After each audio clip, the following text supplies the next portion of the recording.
tardes a todos y a todas. Este panel trata sobre el diseño organizacional en la Administración Pública Nacional. Mi nombre es Lisa Macri y soy la Directora Nacional de Diseño Organizacional de la Jefatura de Gabinete de Ministros y me acompañan en esta oportunidad funcionarias de la Dirección Nacional. En este panel vamos a comentar algunas cuestiones que tienen que ver con la estandarización de los procesos y de los criterios para el desarrollo de la estructura en la Administración Pública Nacional. Así, Janina Damón Pichat nos presentará criterios o pautas técnicas para el armado de las estructuras organizativas. Lucía Rodríguez nos comentará acerca de algunas experiencias recientes en cuanto a la reingeniería organizacional y en particular a la conformación de los ministerios y de los nuevos ministerios a partir del 10 de diciembre de 2019. Y finalmente, Aldana Piloto expondrá acerca de la importancia del desarrollo de los sistemas de información como apoyo transversal para el armado de estructuras y como mecanismo de transparencia y accountability en relación con la disponibilización de la información de cara a la ciudadanía.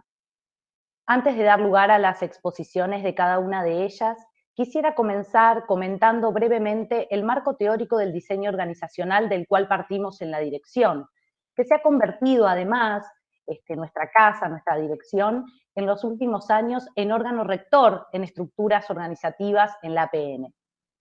Entonces, como punto de partida, quisiera compartir con ustedes que la estructura muestra desde el enfoque de la ciencia política que nosotros adoptamos la cristalización institucional de los intereses sociales, políticos, económicos y también de los intereses de las burocracias públicas. En este sentido, es para nosotros también un hito en el ciclo del desarrollo de las políticas públicas. Y esto no solo como herramienta de gestión que permite el adecuado funcionamiento del aparato estatal para producir valor público, sino también como un momento importante de reflexión en lo que hace a los lineamientos generales de gobierno y a la planificación de las políticas, programas y proyectos que se quieren llevar adelante. En el marco de este enfoque, nosotros tomamos como punto de partida aquel texto fundacional de la ciencia política argentina y latinoamericana que escribieran Oscar Oslak y Guillermo O'Donnell a mediados de los 70.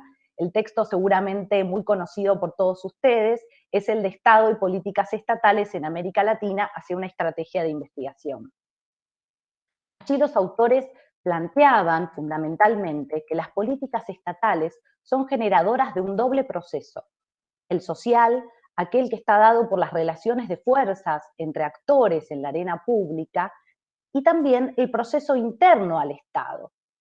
¿Y qué es en la interacción de este doble proceso donde se generan las repercusiones horizontales y verticales que se expresan o repercuten en la conformación institucional del aparato estatal? Lo que es importante entender desde el punto de vista teórico es que la estructura del Estado tiene una relación intrínseca con el proceso político, social y económico general y que importa en sí misma los intereses de los actores sociales, políticos, económicos y también muchas veces los intereses de las burocracias públicas. Este marco teórico también nos indica y nos llama a reflexionar que lo que ocurre al interior del Estado importa. Y en este sentido, la estructura del Estado comprende una parte importante de la función de producción estatal, es decir, de la productividad burocrática, aquella que combina los recursos materiales, humanos y tecnológicos con las normas, los procedimientos y comportamientos para dar lugar a la generación de valor público. Esto es, los productos, los bienes y servicios destinados a la ciudadanía, pero también aquellos cuyos destinatarios son las propias áreas de la administración. Por otra parte, y retomando también otro texto importante para nosotros de Oscar Oslak, Burocracia Estatal, Política y Políticas Públicas, hay tres dimensiones o aspectos teóricos específicos que son relativos a la burocracia que nosotros tomamos a la hora de abordar desde un punto de vista conceptual el diseño de las estructuras en el Estado. Estas dimensiones son, en primer lugar, el grado de diferenciación estructural, es decir, el grado en que la estructura jerárquica del Estado se desagrega en las distintas unidades.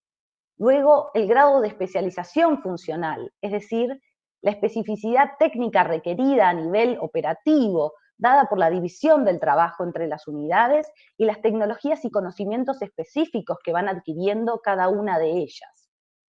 Y el tercero es el grado de interdependencia, la medida, esto es la medida en que la efectividad de cualquier unidad organizativa está relacionada o tiene relaciones de dependencia o no con otras unidades, y que puede ser presupuestaria, funcional o también jerárquica. Estas son dimensiones históricas de la conformación del Estado y la burocracia, que conocemos desde Max Weber en adelante. Nosotros las tomamos y de alguna manera las analizamos y la bajamos en lineamientos generales que constituyen el marco, nuestro marco para abordar tanto el análisis de la macroestructura estatal como el diseño de las organizaciones públicas. En primer lugar, entendemos que es importante destacar la desagregación vertical de las competencias, es decir, aquello que responde al proceso de diferenciación estructural y que se conforma a través de una pirámide organizacional en cuyo vértice se encuentran las unidades con mayor competencia y se van desagregando hacia abajo las unidades que reflejan competencias menores, con menor grado de abstracción, y que están divididas según la organización del trabajo.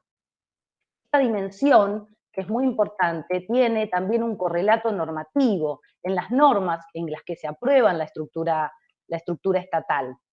En primer lugar, la ley de ministerios, que nos dice qué ministerios, cuántos van a ser y cuáles van a ser sus competencias, y los define específicamente.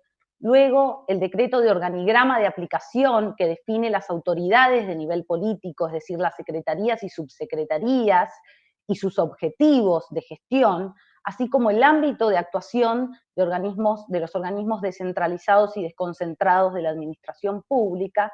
Y por último, y en un grado menor de desagregación, las decisiones administrativas mediante las cuales el jefe de gabinete de ministros aprueba las estructuras internas a los propios organismos y jurisdicciones, lo que conocemos como direcciones nacionales, direcciones generales, simples y hasta el nivel de coordinaciones. En segundo lugar, el otro lineamiento importante que nosotros tenemos en cuenta a la hora de abordar las estructuras es el análisis horizontal intrajurisdiccional. Esto nos remite a la especificidad técnica y a la función de producción de la administración, y en este sentido lo que analizamos fundamentalmente es la no superposición de responsabilidades y funciones entre las unidades, delimitando esas responsabilidades de forma muy estricta en el texto de la norma. En tercer lugar, el último lineamiento general que nosotros abordamos es el análisis interjurisdiccional conjunto y transversal, que refiere a la interdependencia de los organismos y también la interdependencia de las unidades en la administración pública nacional. Este lineamiento nos ha permitido, por ejemplo, establecer procesos y estándares transversales, por ejemplo, para las áreas de apoyo en todo lo que son los ministerios y también los organismos de la administración pública. En esta línea de ideas, lo que quería destacar como conclusión respecto a los aspectos teóricos que tenemos en cuenta a la hora de analizar y de operativizar el diseño de las estructuras del Estado es, primero, que las estructuras no son neutrales. Nosotros las entendemos como la cristalización institucional de esas relaciones de fuerza entre los actores sociales y burocráticos en la arena pública, y por ello las entendemos como atravesadas por esas relaciones de poder. En segundo lugar, que las estructuras son dinámicas y comportan un hito importante en el ciclo de las políticas públicas en función de viabilizar su planificación, implementación y evaluación, y en la medida en que conforman la función de producción estatal, son importantes porque aportan a la efectividad final de las políticas públicas. Y por último, en la medida en que las estructuras pueden ser entendidas y analizadas como una herramienta de gestión en relación con considerar su importancia frente al desafío que muchas veces implica la coordinación de las políticas. Y en este sentido, uno de los desafíos más importantes es evitar la conformación de unidades que actúan como compartimientos estancos sin conexión entre sí.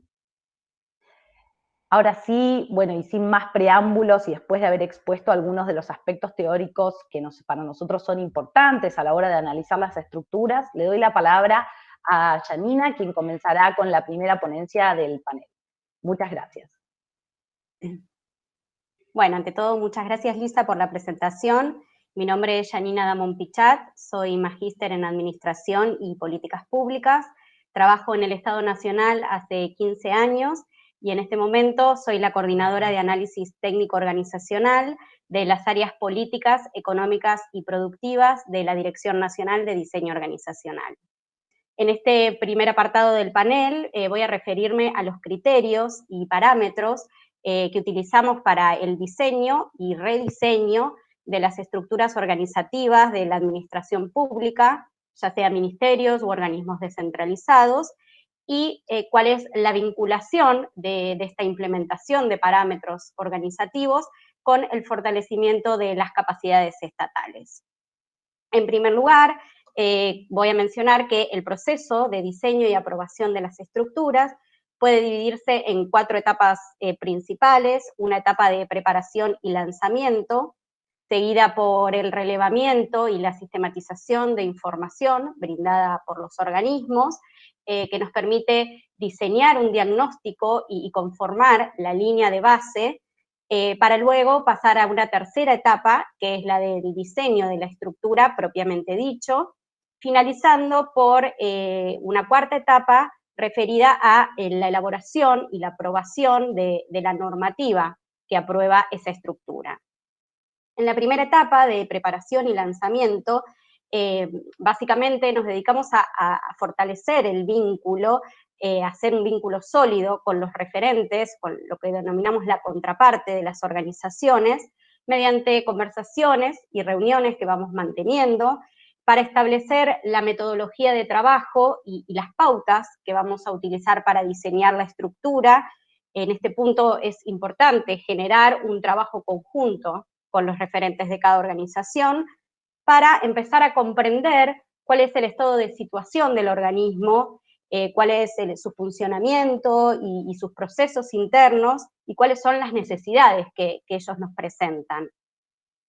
En una segunda etapa consiste en relevar la información que estos referentes nos brindan, recopilando y sistematizando toda esa data, esa información, que podemos dividir en 2 grandes grupos: la información formal y la información informal.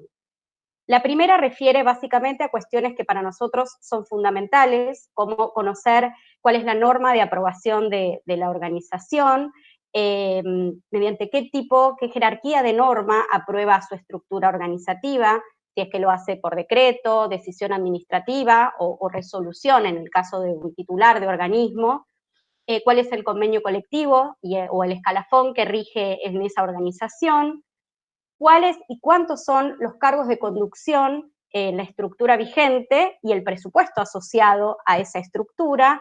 Y algo que para nosotros es importante también conocer es cuáles son las implicancias legales que tendría suprimir o desjerarquizar una unidad.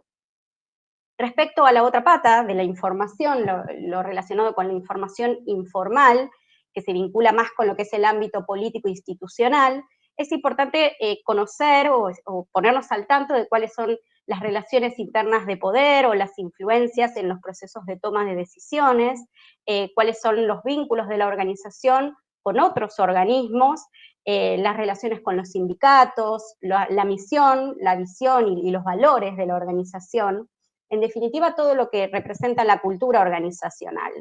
Esto para nosotros es un insumo básico para poder generar este diagnóstico y la línea de base que va a ser nuestro punto de partida para empezar a pensar cuál va a ser el mejor diseño de estructura organizativa para esa organización.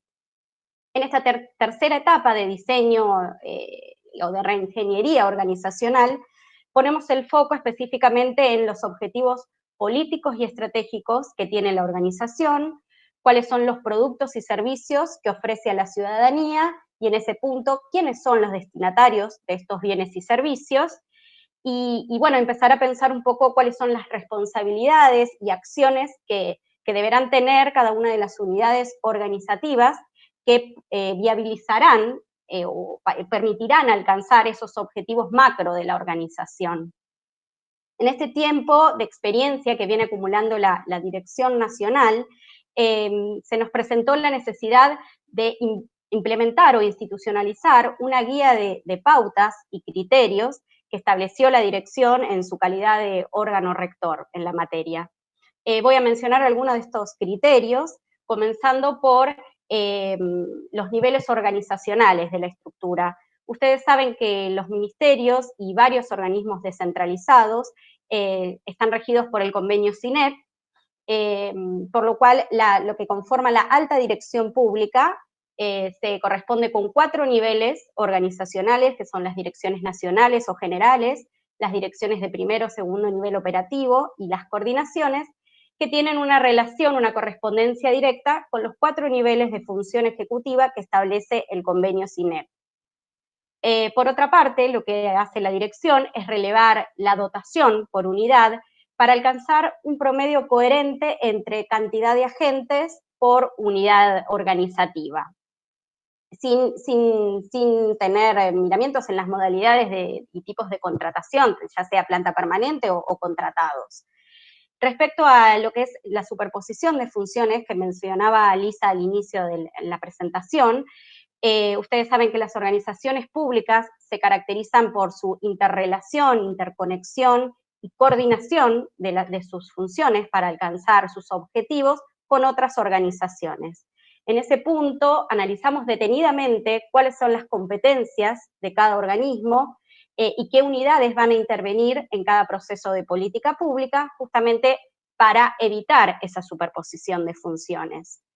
En este sentido, lo que esperamos es que se redacten y se establezcan acciones claras, específicamente definidas, que hagan mención a productos que tengan un impacto real y efectivo en la ciudadanía. Respecto a lo que son las áreas de apoyo o áreas transversales, que son aquellas relacionadas con asuntos jurídicos o administrativos o de recursos humanos, la dirección controla que exista un equilibrio entre la cantidad de unidades de apoyo y la cantidad de unidades sustantivas, que son, en definitiva, las que implementan las políticas públicas. Esa relación óptima o deseable debiera ser de un 30% de unidades de apoyo y un 70% de unidades sustantivas. Consideramos que el exceso en la cantidad de unidades de apoyo en las organizaciones genera que estén más atentos o más pendientes a lo que son los procesos internos que, en definitiva, los procesos sustantivos, que son la razón de ser de cada organización. En este punto, la Dirección Nacional estandarizó las áreas de apoyo, específicamente en lo que es las áreas de coordinación administrativa, que desarrollaremos más adelante en el panel. Por otro punto, desincentivamos la creación de lo que llamamos las aperturas uno en uno, es decir, aquellas únicas unidades que dependen de otro superior jerárquico, porque no terminan de dejar muy en claro cuál es el valor agregado que aportan al proceso, para no creer que es meramente una delegación de funciones. Y en este sentido, asimismo, controlamos que la cantidad de unidades que dependan de un superior jerárquico no superen su capacidad para poder controlar todas esas temáticas que le dependen.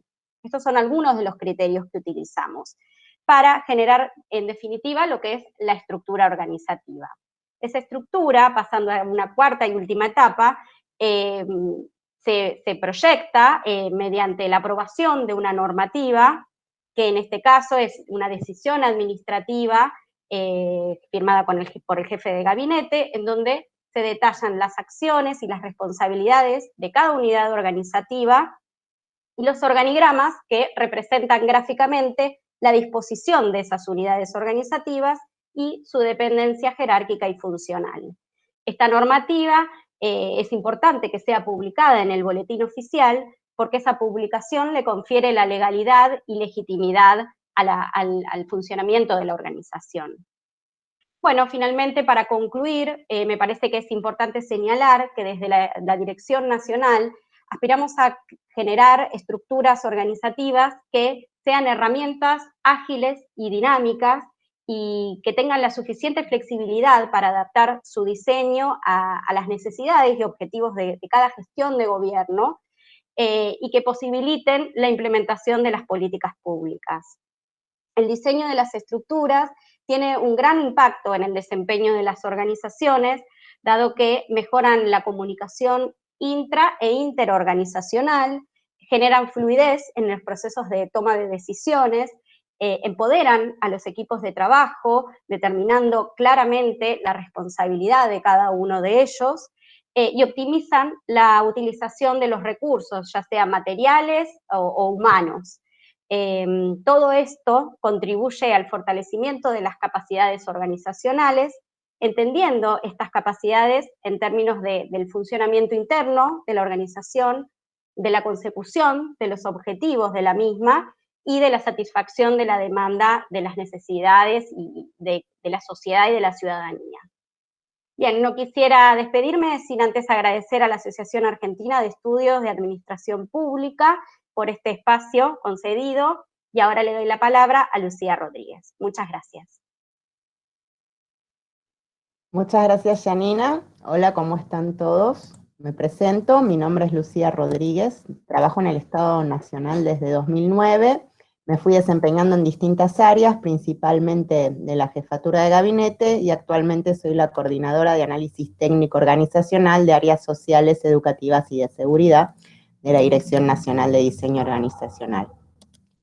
El objetivo de este panel es analizar la experiencia reciente en la reingeniería organizacional de la Administración Pública Central. Para eso lo vamos a dividir en dos partes. Primero vamos a hacer una pequeña descripción del proceso de diseño, elaboración y aprobación de la estructura de primer nivel y segundo nivel operativo de los 20 ministerios, de las secretarías presidenciales y de la jefatura de gabinete de ministros. Queremos mostrarle la aplicación práctica de los principios organizacionales que describieron en la ponencia anterior. En una segunda instancia, vamos a analizar la experiencia de aprobación de estructura de 3 ministerios, para mostrarles la importancia de la asistencia técnica y la interacción con las jurisdicciones que permite el relevamiento de las necesidades y el análisis prospectivo para diseñar estructuras que permitan viabilizar la ejecución de las políticas públicas definidas por la gestión. El 10 de diciembre de 2019 se aprobó el decreto número 7 modificatorio de la Ley de Ministerios, que estableció las competencias de los ministerios y las atribuciones del jefe de gabinete. Posteriormente se aprobó el decreto 50, que aprobó los objetivos de las secretarías y las subsecretarías. La aprobación de estas dos normativas permitió comenzar el proceso de diseño y elaboración de las estructuras de primer y segundo nivel operativo de las distintas jurisdicciones. El proceso comienza de la siguiente manera. A los referentes de los ministerios se le envió un paquete de información que contenía la línea de base, es decir, todos los cargos vigentes con su dependencia funcional y normativa probatoria. Toda esa información está registrada en la base integrada Mapa del Estado, de la cual nos va a hablar Aldana después. Un organigrama, y también se les envió una planilla del nomenclador de funciones ejecutivas. Los ministerios deberían completar la propuesta de estructura en esta planilla indicando las incorporaciones, las homologaciones y las derogaciones. Con toda esta información, los ministerios elaboraron la propuesta de la estructura y la remitieron a la DNDO. En la revisión de la propuesta empezamos a aplicar los diseños organizacionales. En esta ponencia vamos a detallar dos de ellos: el análisis de las responsabilidades primarias y las acciones. Vamos a ver cuáles son los criterios que deben respetar las acciones. El primero de ellos es la pertinencia. El nivel de responsabilidad de las acciones debe corresponder con el nivel jerárquico de la unidad. El segundo es la concreción. Este es un criterio muy importante. Buscamos acciones asociadas a productos, no acciones que describan meras tareas o procedimientos. Otro principio es la simplicidad y claridad. Las acciones tienen que ser claras, precisas y concisas. También se releva la no redundancia, es decir, verificamos que las acciones sean únicas y que no se repitan. Además, también el alcance. ¿Qué quiere decir? Respetar que las acciones no sobrepasen o superen las acciones del nivel superior del que dependen, sino que se desplieguen a partir de estas. Y finalmente, estimamos que para definir las responsabilidades de una unidad alcanza con 5 o 10 acciones bien concretas. Otro de los criterios que aplicamos fue un criterio que nos permitió realizar una estandarización de áreas de apoyo. Para eso, estandarizamos las denominaciones. Se estableció que las direcciones de primer nivel operativo de apoyo serían direcciones generales, mientras que las sustantivas serían direcciones nacionales. Además, hicimos un proceso de homogeneización de acciones, de la Dirección de Sumarios, la Dirección General de Recursos Humanos, Asuntos Jurídicos y Administración. ¿Qué quiere decir? Incorporaron algunas acciones similares, pero se mantuvieron otras diferenciadas en virtud de las particularidades de cada uno de los ministerios. También se institucionalizó la figura de enlace de integridad establecido por la OA. Se incorporó la responsabilidad primaria de las áreas de recursos humanos, el ejercicio de la función de enlace de integridad y dos acciones relativas a la integridad y la transparencia. También se estandarizaron las acciones de las unidades abocadas a la gestión administrativa de proyectos con financiamiento internacional. Y finalmente, se logró la estandarización de las estructuras de las unidades de auditoría interna, las UAI. A partir de un trabajo en conjunto con la Sindicatura General de la Nación, se elaboraron 4 modelos de estructura tipo de distinto nivel de complejidad para las UAI. Posteriormente, la CIGEN estableció qué modelo se debía aplicar a cada jurisdicción y se elaboraron las acciones tipo para cada una de ellas. Teniendo en cuenta estos criterios y luego de un ida y vuelta y corrección de varios borradores con un intercambio fluido con los referentes de los ministerios, se llegó al resultado de la versión definitiva de los proyectos de decisión administrativa con sus respectivos anexos y se iniciaron los expedientes necesarios para su tramitación. Ahora llegamos a la segunda parte de la ponencia, donde me gustaría contar algunas experiencias concretas de asistencia técnica y comentar los desafíos que afrontamos en la creación de la estructura de los nuevos ministerios, la actualización de las estructuras de los ministerios vigentes y también la de aquellos que absorbieron en su órbita secretarías de gobierno. Dentro de los nuevos ministerios elegimos analizar la estructura del Ministerio de las Mujeres, Géneros y Diversidad.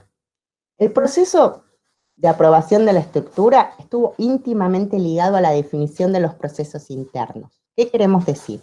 El Ministerio realizó su propuesta de unidades según la organización y división del trabajo en función de los procesos necesarios para generar productos y servicios. Se crearon las áreas de apoyo necesarias para la administración del servicio administrativo financiero, mejor conocido como SAF, pero priorizamos la creación de áreas sustantivas, diferenciadas de acuerdo a productos y destinatarios. Buscamos que las acciones reflejaran bien esta diferenciación entre aquellas unidades que ofrecen servicio a la ciudadanía, aquellas unidades transversales que desarrollan política de género y diversidad para todo el sector público nacional, y aquellas unidades destinadas a articular con otros poderes del Estado nacional, provincial, municipal y de la Ciudad Autónoma de Buenos Aires. El segundo ejemplo elegido corresponde a un ministerio que ya existía. Es la estructura del Ministerio de Agricultura y Pesca. Ministerio de Agricultura, Ganadería y Pesca. En este caso hicimos un reordenamiento general de todas las áreas. La reingeniería organizacional estuvo abocada para que las unidades respondan a los nuevos objetivos de la Secretaría. Para ello se suprimieron las unidades de apoyo obsoletas y se unificaron algunas de las unidades vigentes.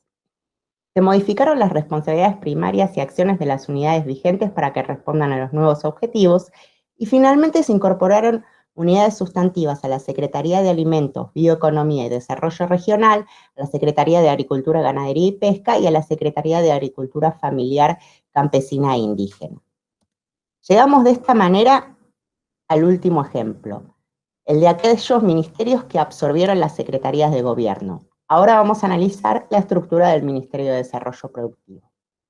El decreto 801 del 2018 había reducido la cantidad de ministerios a 10, y el decreto 802 había creado las secretarías de gobierno. Entre ellas se encontraba la Secretaría de Gobierno de Energía, que dependía del entonces Ministerio de Hacienda. Las secretarías de gobierno tenían una particularidad. Mantuvieron su servicio administrativo y financiero, su SAF, propio y todas sus unidades vigentes. Con la nueva gestión, el decreto 7 centralizó las competencias en materia de energía en el Ministerio de Desarrollo Productivo.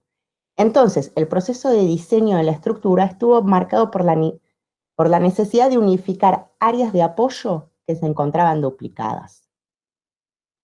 Para eso, ¿qué se realizó? Se realizó una unificación de las áreas relativas a la gestión de recursos humanos, sumarios, gestión documental, proyectos con financiamiento externo y control de gestión. En la Dirección General de Asuntos Jurídicos se decidió mantener 2 unidades especiales para abordar la temática específica de energía. Y ahora llegamos a la innovación de esta estructura. Se crearon 2 direcciones generales de administración, una de industria, pyme, comercio y minería y otra de energía. Ambas direcciones generales dependen de la misma autoridad política y cada una de ellas administra un SAF. Recientemente se aprobó un decreto que centraliza las áreas de energía bajo la órbita del Ministerio de Economía y otro que transfirió la Secretaría de Energía al Ministerio. Ahora estamos trabajando en la dirección en la decisión administrativa, donde se transfieren las áreas de apoyo de energía. A modo de conclusión, quiero destacar la importancia de la reingeniería organizacional para ofrecer estructuras dinámicas, flexibles, unificando criterios organizacionales, pero teniendo en cuenta siempre la particularidad de cada uno de los ministerios. Y también el trabajo de la asistencia técnica. El trabajo en conjunto con los ministerios permite realizar un análisis prospectivo, determinar sus procesos internos y relevar sus necesidades organizacionales. Y todo eso contribuye a la elaboración de estructuras que responden a la necesidad de gestión de los ministerios y permiten desarrollar las acciones, proyectos y programas destinando los recursos necesarios para implementar las políticas públicas definidas por la gestión de gobierno. Además, descubrimos que la implementación de esta metodología reduce los tiempos de diseño y aprobación de las estructuras. Para cerrar, quiero agradecer a la directora Lisa Macri por darme la oportunidad de exponer y contarles un poco cómo es el trabajo cotidiano de la Dirección Nacional de Diseño Organizacional. Y también agradecerle a todos los compañeros, a todos sus integrantes, que sin cuyo esfuerzo y trabajo cotidiano no habríamos podido lograr la aprobación de todas estas decisiones administrativas y todos los resultados que fuimos logrando hasta este momento. Le cedo la palabra a Aldana, que va a realizar el cierre del panel. Muchas gracias.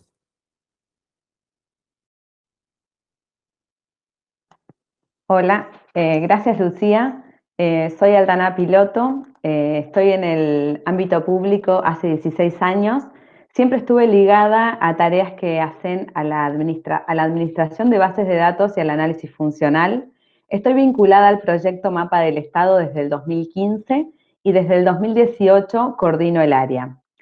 Este panel va a dar cuenta acerca de la implementación de Mapa del Estado como sistema único de información y cómo, a partir de la creación de la base integral de Mapa del Estado BIME, pudimos dar cumplimiento a prácticas que nos orientan hacia un gobierno abierto que prioriza la transparencia y la apertura de datos hacia el interior de la administración pública y hacia la ciudadanía principalmente. Voy a comentar un poquito qué nos encontramos cuando comenzamos a trabajar en esta temática. No había un sistema único de información, sino que encontramos 4 fuentes de datos. Por un lado estaban los organigramas gráficos, por otro lado estaba el nomenclador de funciones ejecutivas, cuyo alcance o ámbito de aplicación era el segmento de la alta dirección pública bajo el convenio CINEP. Por otro lado, existía un portal de mapa del Estado estático que no tenía como respaldo una base de datos, y por el otro lado existía un sistema de información que era lo más cercano a una base de datos que existía en la dirección en ese momento, que si bien recopilaba y registraba los sucesivos cambios de estructura, no tenía información respecto de los cargos ni de las autoridades. Frente a ese escenario, establecimos algunos objetivos. Por un lado, y principalmente, era crear una base de datos que permitiera simultáneamente actualizar los datos en el portal y, por otro lado, generar reportes que cumplieran con las demandas de las autoridades. Pero siempre teniendo en cuenta que el objetivo de nuestro trabajo era establecer un espacio que sirviera para abordar la información con herramientas tecnológicas que le permitieran a los analistas inferir, analizar y obtener información acerca de las unidades organizativas de las distintas jurisdicciones de la administración pública. Para llevar adelante estos objetivos que nos planteamos en su momento, establecimos un ámbito de aplicación y tomamos como punto de partida a las entidades que integran el sector público nacional según el artículo 8 de la Ley 24.156. En una primera instancia, decidimos registrar y relevar integralmente toda la estructura de la administración central desconcentrada y descentralizada y, con respecto a las empresas, los fondos fiduciarios y los entes excluidos de la administración, registrar solamente los órganos o los cargos de conducción. ¿Qué datos relevábamos? ¿Qué datos pensábamos relevar? Por un lado, las unidades y los cargos a partir de los distintos niveles jerárquicos, como son el nivel político, la alta dirección pública o cargos de conducción medio, los niveles inferiores o departamentales y los cargos extraescalafonarios. Además de esas entidades que acabo de nombrar, las autoridades era otra entidad a relevar y, por supuesto, las normativas. Para ello nos propusimos algunas metas que tenían que ver con poder cumplir estos objetivos que nos habíamos propuesto en una primera instancia. Era fundamental para nosotros establecer un método para registrar y actualizar la información, no solo del portal, sino también de la base de datos. A su vez, teníamos como objetivo primordial la generación de un repositorio de normativas con un criterio semántico anclado en las estructuras por un lado y en las designaciones por el otro. Queríamos también permitir la posibilidad de dimensionar las estructuras a partir de determinadas clasificaciones y por sobre todo nuestra gran meta era poner a disposición de la Dirección Nacional información sustantiva que sirviera en el momento de modelizar las distintas estructuras de las distintas jurisdicciones del Estado Nacional. ¿Cuál fue el primer paso que dimos? Y el más importante, creo yo, y marcó nuestro primer hito como equipo de trabajo. Creamos la BIME, la Base Integral de Mapa del Estado. Ese activo de datos que es hoy la BIME se creó desde cero. Tuvimos que pensar en la arquitectura de la información, en qué campos iba a contener esa gran base de datos, en qué criterios íbamos a utilizar para procesar justamente información heterogénea de una manera homogénea. Para ello establecimos un criterio que para nosotros es regente hasta el día de hoy, que es el criterio editorial normativo, que implica que todos los datos que están en esa base de datos tienen que estar respaldados por una norma de boletín oficial que conste en los registros de Infolec o que surja del repositorio de normativas internas de cada jurisdicción o organismo de la administración pública.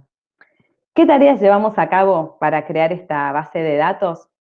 Planificamos y elaboramos un modelo de datos que nos facilitara la recolección de la información. Para ello relevamos las normativas a través de estas fuentes que ya mencioné anteriormente, como es BORA, Infolec y las normativas internas de las jurisdicciones. Y además de relevarlas, las analizamos para poder adecuar esa información a esos campos y a ese modelo de datos que reformulamos y que planificamos previamente. A su vez, desarrollamos la aplicación que contiene esa información, la aplicación BIME, que permite acceder de manera remota con estándares de seguridad y que conforma hoy nuestro gran activo de datos. Y desarrollamos también un manual de estilo para graficar los organigramas de las tres tipos de administración central, desconcentrada y descentralizada de manera homogénea. En definitiva, ¿por qué el tema de este panel, que es la BIME como herramienta de gestión? Lo que generamos a partir de la creación de esa gran base de datos fue un sistema de información integrado y actualizado que nos introdujo en el mundo de los datos abiertos y la interoperabilidad.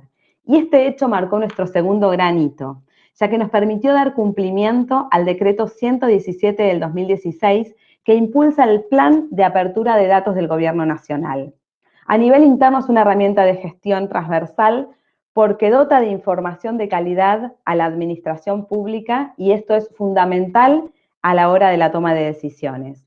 Y por otra parte, transparenta la gestión poniendo a disposición de los ciudadanos información en línea con los nuevos paradigmas de gobierno abierto y las políticas de transparencia y ética pública a través del portal de Mapa del Estado.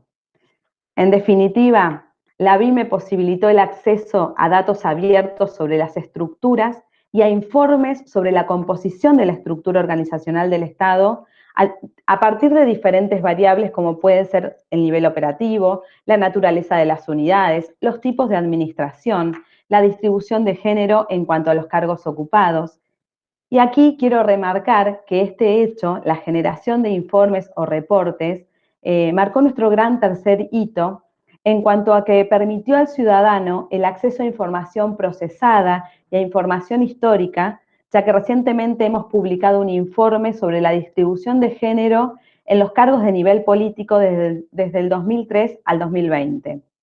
En definitiva, la BIME pone en valor la información publicada porque le permite a los usuarios y a los ciudadanos acceder de manera sencilla a información centralizada y confiable, porque le permite el acceso a informes o reportes que ofrecen cuadros, resúmenes de datos sobre cargos, autoridades, niveles jerárquicos, en definitiva, a las estructuras orgánicas de la administración, porque posibilita la portabilidad de datos, ya que favorece o facilita la exportación de estos sets de datos en formatos CSV o PDF, poniendo a disposición de los usuarios esa información para que puedan ser utilizadas con fines varios.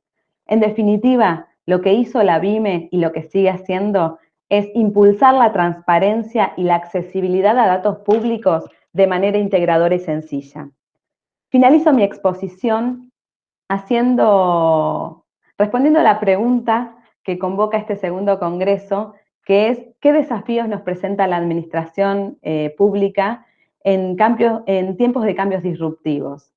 Yo creo que el mayor desafío que nos presenta, y es algo que comparten mis compañeras de panel, es poder mantener la cohesión de los equipos de trabajo, atendiendo las necesidades personales y emocionales de cada uno de los integrantes en estos tiempos tan particulares que vivimos, y por otra parte, potenciar la capacidad de adaptación y de innovación de los equipos de trabajo para no perder de vista ese objetivo que debe tener todo proyecto, que es la mejora continua.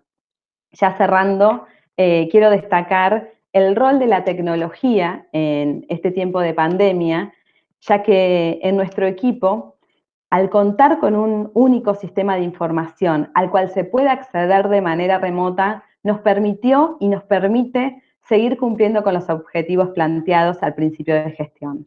Quiero agradecer a la directora nacional por su apoyo y por su confianza para llevar adelante mi tarea, y al equipo que coordino y del cual soy parte, ya que gracias al compromiso y a la responsabilidad de cada uno de ellos es posible el logro y los resultados que he expuesto en esta ponencia. Que tengan una muy buena jornada y muchas gracias.